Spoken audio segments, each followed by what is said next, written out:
TV Radio. TV Radio. Samantala, Lightmates, hindi po pabor ang sandatahang lakas maging ang pambansang pulisya na deklara ang batas militar at state of emergency sa lungsod ng Marawi, Lanao del Sur kasunod ang naganap na pagsabog sa Mindanao State University nitong linggo ng umaga. Ayon kay AFP Chief General Romeo Browner Jr., mas malakas ang puwersa ng militar kumpara sa mga teroristang grupo.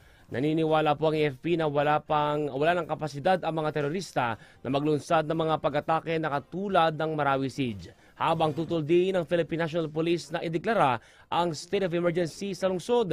Ayon kay PNP-PIO at Chief Spokesperson Police Colonel Jean Fajardo, kontrolado pa rin ng gobyerno ang sitwasyon at kaya pa rin matiyak ang seguridad at kapayapaan sa syudad.